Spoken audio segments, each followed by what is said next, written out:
رات کے 3 بجے گھر میں گھستے ہیں 30-40 پولیس والے اور اپنے منہ کور کر کے گھستے ہیں. یہ بھی ذرا سوچیں کہ کئی شلوار قمیض یعنی عام کپڑوں میں آتے ہیں, پولیس کی وردیوں میں نہیں آتے, لیکن کلیشنکوفز پکڑ کے عام گھروں میں آ جاتے ہیں.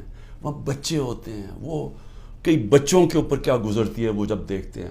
اعظم سواتی کے پوتیوں کے سامنے, اس کو بیوی کے سامنے اندر گھس کے رات کے 3 بجے اس کو مارا. سب کے سامنے دیکھ رہے ہیں اس کو مارتے ہوئے, ایک 75 سال کے آدمی کو.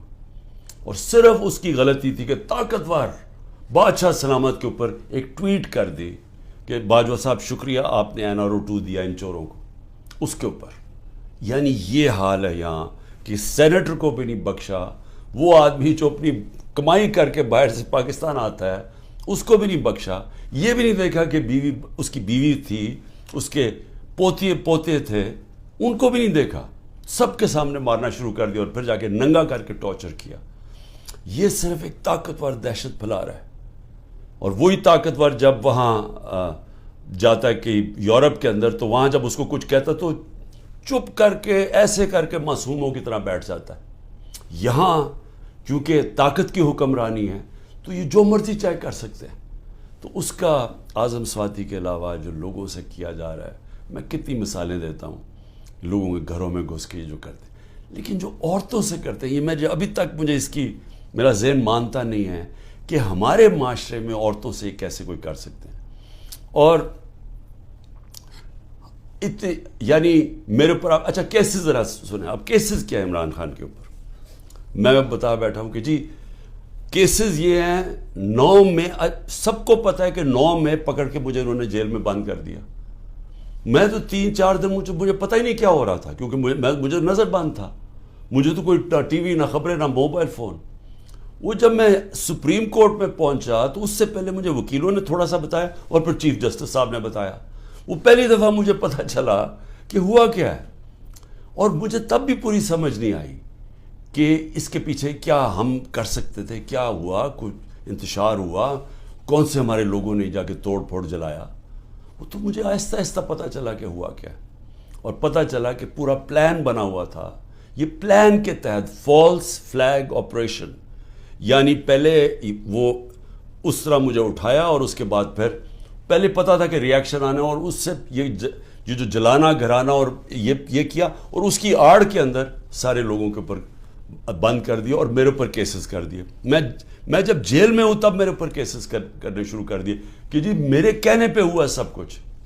ایک سٹیٹمنٹ نہیں ہے, 27 سال میں مجھے ایک سٹیٹمنٹ بتایا کہ میں نے کبھی کسی کو کہا ہو کہ آپ توڑ پھوڑ کریں. ہمیشہ میں نے کہا قانون کے بیچ میں رہے, ہر جگہ میں نے قانون کی پابندی کی ہے. جب مجھے لگا انتشار ہوا میں نے اپنی پارٹی کو پیچھے ہٹایا. جب ہماری پارٹی کراچی میں بننے لگی, مجھے لوگوں نے کہا جی کہ جب تک ملیٹنٹ آپ کا ونگ نہیں ہوگا آپ MQM کے سامنے کھڑے نہیں ہو سکتے, کوئی آپ کی پارٹی نہیں جوائن کرے گا, کیونکہ MQM سے تحفظ چاہیے تھا. میں نے کہا ہم پارٹی نہیں بنائیں گے, لیکن ہم نے ملیٹنٹ ونگ نہیں بنانا. ہمیشہ یہ 27 سال سے میری ہمیشہ یہ فلسفی تھی کہ ہم نے پرامن اور آئین کے بیچ میں رہنا ہے. میری آج اب تک کرکٹ کے اندر دیکھ لیں, جب میں کیپٹن تھا ساری دنیا ریسپیکٹ کرتی تھی کہ عمران خان وہ ہے جو نیوٹرل امپائر لے کے آیا. یعنی وہ آدمی پہلا کیپٹن تھا کرکٹ ہسٹری میں جس نے کہا کہ ہم اگر جیتیں گے تو ایمانداری سے جیتیں گے. اس سے پہلے ذرا دور دیکھ لیں کہ جب پاکستان جیتا تھا کہتے جی امپائروں کی وجہ سے جیت گیا, چیٹنگ کر کے جیتا ہے. میرا دور دیکھ لیں, آج تک کبھی جب ہمارے اپنے بھی امپائر تھے, کبھی کسی نے نہیں کہا کہ ہندوستان کو ہرایا, انہوں نے کہا ہم فیئر اینڈ اسکوئر. آسٹریلیا کو ہرایا, انہوں نے کہا کہ ہمیں صاف اور شفاف طریقے سے ہم ہارے ہیں, یعنی چیٹنگ نہیں ہوئی.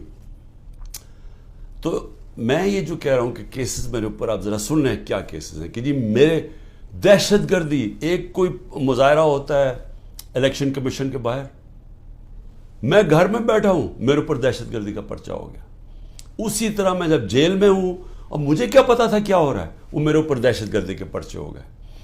میری یہ جو کیس ہے میرے اوپر القادر کا, یہ کیس کیا ہے؟ کیس یہ ہے کہ کیبنٹ ایک فیصلہ کرتی ہے اور وہ یہ کہتے ہیں کہ جی مجھے ذاتی فائدہ ہوا. ذاتی فائدہ کیا ہوا؟ القادر یونیورسٹی تو 7 مہینے پہلے شروع ہو گیا تھا کام اس پہ، وہ تو سارا وہ تو مکمل بھی پہلے ہو گئی تھی. تو مجھے کیسے اس کیبنٹ کے فیصلے سے فائدہ ہوا ہے، اور القادر یونیورسٹی سے مجھے کیسے فائدہ ہوا ذاتی طور پہ؟ یعنی شوکت خانم 9 ارب روپیہ اکٹھا کرتا ہے ہر سال، مجھے ذاتی طور پہ کیا فائدہ ہے؟ وہ تو ٹرسٹ ہے. اور اسی طرح کبھی کسی نے یہ نہیں پوچھا کہ جو انگلینڈ کے اندر جو این سی اے کی ڈیل تھی ملک ریاض کی، جو 190 ملین پاؤنڈ آیا تھا یہاں ملک ریاض کا، کسی نے نہیں پوچھا کہ اس کے اندر سے 18 ارب تو اس نے دیا تھا حسن نواز کو اس کا گھر خریدنے کے لیے. 18 ارب روپے کا گھر خریدا ہے ون ہائیڈ پارک لنڈن کے اندر. پوچھا کسی نے کہ اس کے پاس پیسہ کدھر سے آیا؟ کبھی کسی نے پوچھا ہے کہ یہ جو ان کے 4 مہنگے مے فیئر میں اپارٹمنٹ ہیں، جس کا انکشاف پینما کے جو دنیا میں انکشاف ہوا تھا، انٹرنیشنل انکشاف پینما کا، کبھی پوچھا ہے آج تک ان کے پاس پیسہ کدھر سے آیا؟ کبھی کہتے جی قطری خط دے دیا کہ جی وہ قطری کے شہزادے کے باپ نے اور ان کے میاں نواز شریف کے باپ نے کوئی فیصلہ کیا تو دونوں مار گئے، تو پتہ ہی نہیں کہ پیسہ کدھر سے آیا. پھر کبھی وہ کلیبری فونٹ آ گئی کہ ایک فراڈ کانٹریکٹ دکھا دیا، وہ اس فونٹ کے اندر لکھا ہوا جو اس وقت ایجاد ہی نہیں ہوئی تھی، وہ اس سے اگلے سال آئی تھی. وہ جھوٹ پکڑا گیا مریم نواز کا، وہ کوئی اس کے اوپر کیس نہیں ہے. کبھی کسی نے یہ نہیں پوچھا کہ وہ جو چودھری شوگر مل کا 80 کروڑ روپیہ دکھایا تھا کہ جی کسی دبئی کے بزنس مین نے بھیجا ہے، وہ دبئی کے بزنس مین نے نیب کے اندر لکھ کے دیا کہ میں نے پیسہ نہیں بھجوایا. تو یہ سارا منی لانڈرنگ کوئی انہوں پوچھتا نہیں ہے. میرے اوپر ڈالا ہوا ہے توشہ خانہ کا. توشہ خانہ میں ذرا پہلے یہ تو پوچھیں کہ آصف زرداری نے 3 گاڑیاں لی توشہ خانہ سے، نواز شریف نے ایک، مریم نواز نے ایک، جو کہ توشہ خانہ میں نے ڈکلیئر کی. گاڑی لینا غیر قانونی چیز ہے، گاڑی نہیں نکال سکتے آپ، کوئی پوچھ نہیں رہا ان کو. آصف زرداری کے اوپر وہ جو فیک اکاؤنٹ کیسز تھے، اربوں روپے کا پیسہ جو شروع کیا تھا طریقہ نواز شریف نے حدیبہ پیپر مل میں کہ یہاں سے چوری کر کے پیسہ ہنڈی والی سے باہر بھیجو، ادھر سے ریمیٹنسز دکھا کے پاکستان لے آؤ، وہی پیسہ بلیک کا پیسہ وائٹ کر لو. خود ہی قانون بنایا کہ جو باہر سے ریمیٹنس ہے کوئی سوال نہیں پوچھ سکتا. وہ حدیبہ پیپر مل کے جو کیس تھا اس کے اوپر بی بی سی کی ڈاکیومنٹری بنی. اسحاق ڈار نے 164 کا بیان لکھوایا کہ کیسے وہ پیسے ان کے منی لانڈرنگ کر کے بھیجتا تھا. وہ قاضی فیملی جو لنڈن میں بیٹھی ہوئی تھی اس کا پورا بیان ہے. تو وہی طریقہ سارا ابھی تک، وہ شہباز شریف کا جو ہمارے دور میں پکڑا گیا، ایک ہی تو ہمارے دور میں ہوا تھا شہباز شریف کا جو کیس، وہی شہباز شریف کے کیسز کہ یہاں سے 8 ارب روپیہ اس نے اس کے جو منگوایا وہ فیک اکاؤنٹ سے سارے، کوئی پاپڑ والا، چینی والا، زرداری کا بھی وہی تھا. تو کوئی ان کو پوچھنے والا نہیں ہے کہ یہ اوپر بیٹھے ہوئے ہیں، یہ کیسز ہیں.